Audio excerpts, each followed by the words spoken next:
इनको कौटिल्य और विष्णुगुप्त के नाम से जाना जाता था। पिता का नाम चाणक्य, इसीलिए इनका नाम पड़ा चाणक्य। बुद्धि के भगवान, इनकी कूटनीतियों पर चल के कई साम्राज्य स्थापित हुए।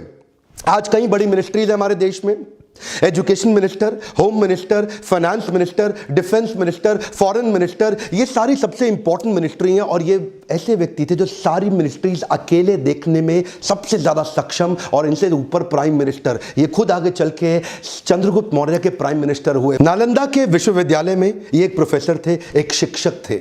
शिक्षक होने के साथ साथ इंटरनेशनल डिप्लोमेसी कैसे बिल्ड करनी है, पॉलिटिकल गवर्नेंस कैसे लाना है, प्लानिंग कमीशन को कैसे तैयार करना है, ऑडिटिंग मैकेनिज्म को कैसे तैयार करना है, इन सब में ये इतने एक्सपर्ट व्यक्ति। अगर आप भी बुद्धि अपनी बिल्ड करना चाहते हैं, बुद्धि का विकास चाहते हैं, इस वीडियो को ध्यान से देखिए। ये समुद्र शास्त्र में भी पारंगत थे। क्या होता है समुद्र शास्त्र?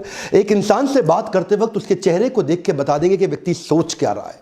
इतना एक्यूरेट प्रोडिक्शन देंगे उसके बिहेवियर के बारे में, उसके इमोशंस के बारे में, उसके रिएक्शंस के बारे में। ये एक्सपर्टीज इनको आगे चल के कई साम्राज्य को स्थापित करने में इसकी मदद करी। इनके बचपन से शुरुआत करते हैं। एक बार चाणक्य बाहर बगीचे में खेल रहे थे।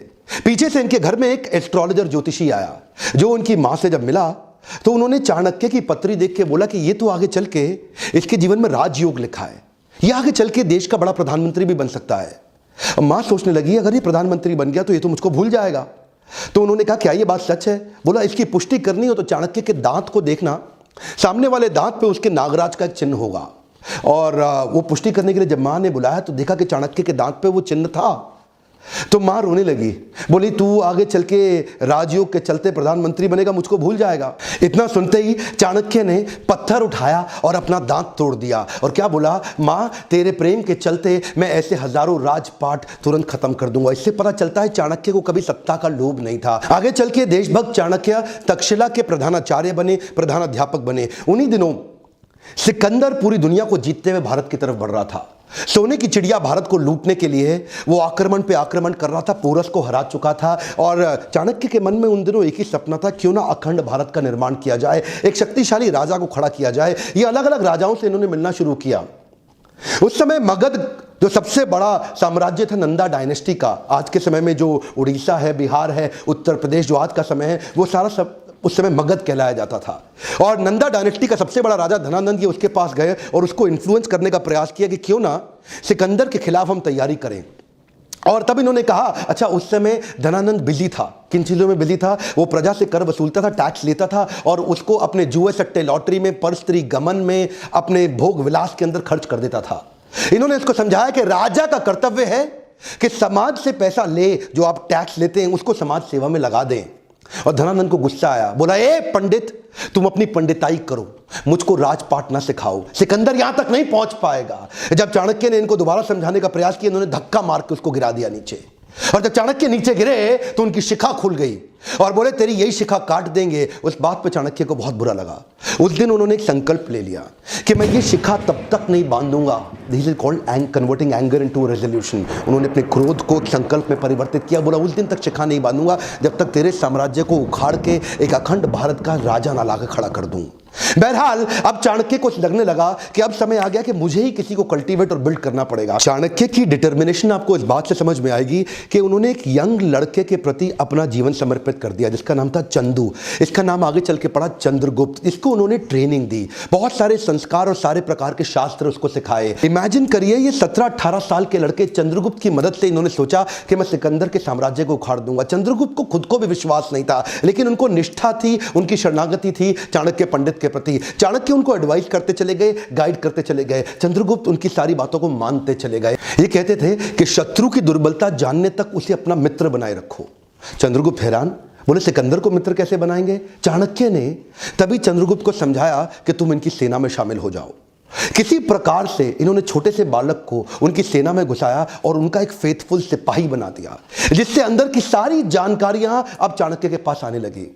चाणक्य को इतना समझ में आ चुका था कि बहुत दूर से ट्रैवल करती हुई लाखों की सेना सिकंदर की शरीर से अब थक चुकी है। बोला अब इनको मन से थका देंगे। इन्होंने अंदर भ्रांतियां फैलानी शुरू कर दी सिकंदर की सेना के बीच में। देखिए सिंध नदी अभी तक पार नहीं कर पाया था, भारत में अभी तक घुस नहीं पाया था पूरी तरीके से, और वहां भ्रांतियां फैला दी कि हमारे जो देश, भारत के जो देवी देवता हैं वो तुमसे नाराज हो चुके हैं। इन्होंने अजीबोगरीब काम कराए, कभी कभी अलग अलग दिनों में खाने में जहर मिला देते थे, द्विकंटक नीति के साथ छोटे छोटे अटैक करा देते थे, उनके देश के झंडे को जो पहाड़ पर लगा हुआ है उसको जला देते थे, अलग अलग प्रकार की विषमक भ्रांतियां फैला देते थे, लोगों के अंदर कंफ्यूजन आपस में उनको लड़वा देते थे। 15, 16, 17, 18 साल के 10-15 लड़कों की मदद से इन्होंने उस सेना को खोखला बनाना शुरू किया, उनका मनोबल तोड़ना शुरू किया। सिकंदर ज्यादा लंबे समय तक रुक नहीं पाया। क्या कहते हैं, जो जीता वही सिकंदर? गलत है सर, जो जीता वही सिकंदर नहीं, जो जीता वही चंद्रगुप्त मौर्य।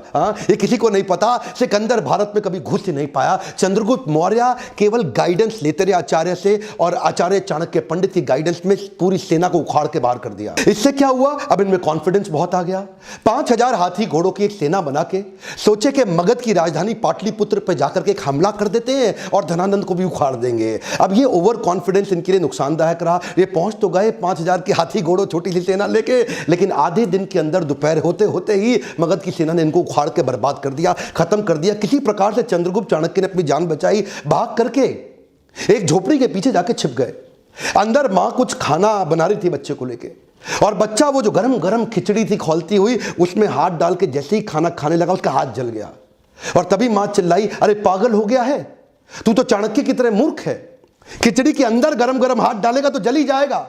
परिधि से कोने कोने से खिचड़ी को खाओ, ठंडा करके आराम आराम से, कोने कोने से खाओगे हाथ नहीं जलेगा, बीच में हाथ डालोगे हाथ जल जाएगा। चाणक्य ने जाके बीच में मगध के झगड़ा कर लिया, उसको बाहर बाहर से तैयारी करनी चाहिए थी। यह बात सुनते ही चाणक्य की आंखें खुल गई, उनको अपनी गलती का एहसास हुआ। उन्होंने जाकर के औरत के पांव छुए और बोले, माई तुमने मुझको एक नई बड़ी शिक्षा दी। चाणक्य में सबसे अच्छी बात क्या थी, वो कई बार तकलीफों में आए क्योंकि बड़ी रिसोर्सेस सेना नहीं थी।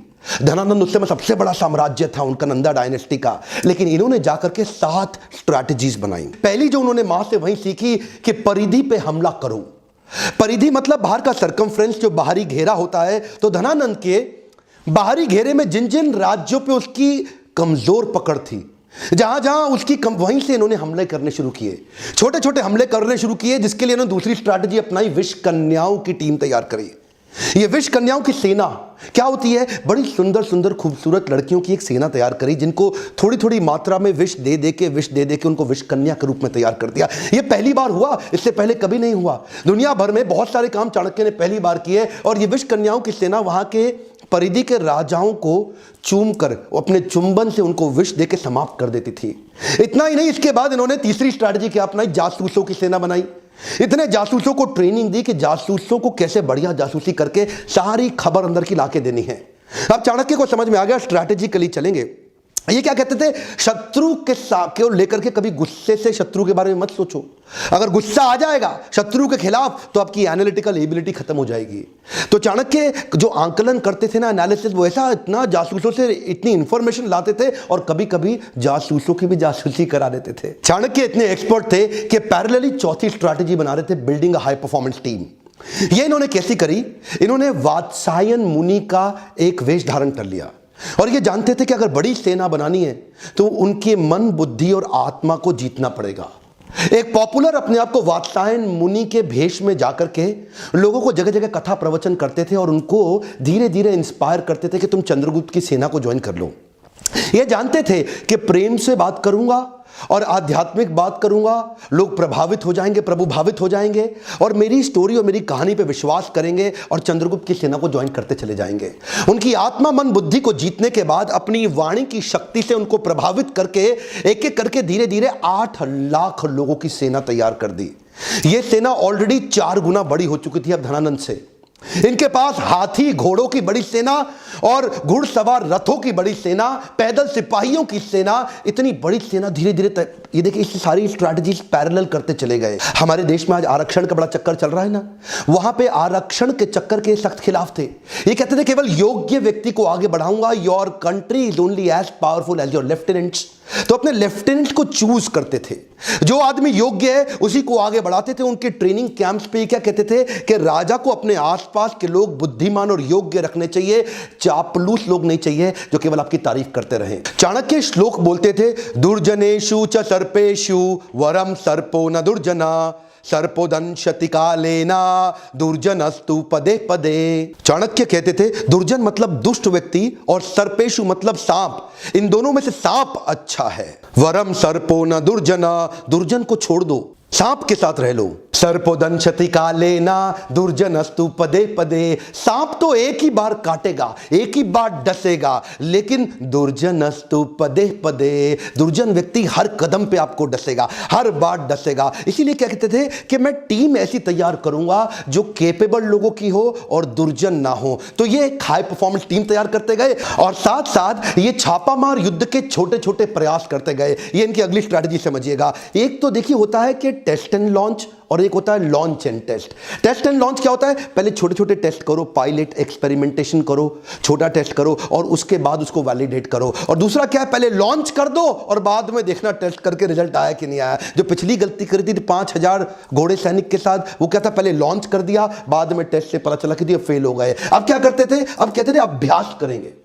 बोले प्लानिंग और प्रैक्टिस में फर्क है। प्लान तो आपका ठीक हो गया, लेकिन छोटे छोटे प्रैक्टिस करेंगे। तो छापामार युद्ध परिधि में लगातार करते रहते थे। उससे इनकी प्रैक्टिस बढ़ती चली गई, इतनी प्रैक्टिस बढ़ गई कि उसके बाद वो टेस्ट एंड लॉन्च इतने सारे टेस्ट कर दिए कि ताकि बड़ा हमला करने पे दिक्कत ना आए। और अगली स्ट्रैटेजी में इंटरनेशनल अलायंसेस बिल्ड करके अपनी ताकत और अपनी सेना को बढ़ा करते गए। कश्मीरी राजा प्रवर्तक को उन्होंने अपने साथ में लिया और बाहर से कई यूनानी राजाओं को भी अपने साथ लिया, जो ये पिछली बार पहले जीत चुके थे ना सिकंदर को। तो वहां से कुछ यूनानी राजाओं के साथ भी उन्होंने सपोर्ट लिया, पोरस का भी सपोर्ट अपने साथ में लिया और कई समुद्री लुटेरों को भी अपने साथ में अपनी सेना में बनाया। इतनी बड़ी सेना बना करके ये 7 स्ट्रैटेजीज मिला के इकट्ठे चलते चले गए। एक एक करके अंदर घुस के पूरी धनानंद की नंदा डायनेस्टी को उखाड़ के खत्म कर दिया। धनानंद कभी सपने में नहीं सोच पाया, वो तो शराब के नशे में रहता था, प्रजा के टैक्स को अपने मजे के लिए खर्च कर देता था। लेकिन चाणक्य जानता था अखंड भारत का सपना मुझे ऐसे ही पूरा करना होगा। ये 7 पैरेलल स्ट्रैटेजीज पे आप वीडियो को वापस घुमा घुमा के ध्यानपूर्वक देखिए। ये तो थी चाणक्य की 7 पैरेलल स्ट्रैटेजी धनानंद को जीतने के लिए। इसके बाद अखंड भारत को उन्होंने बढ़ाया कैसे? Kabul, Gandhar, Kandahar, Baluchistan, Turkmenistan, Kyrgyzstan, Central Asia तक उन्होंने एक छत्र राज्य कैसे एस्टैब्लिश किया, ये अभी नहीं बताऊंगा, ये अगले वीडियो में बताऊंगा।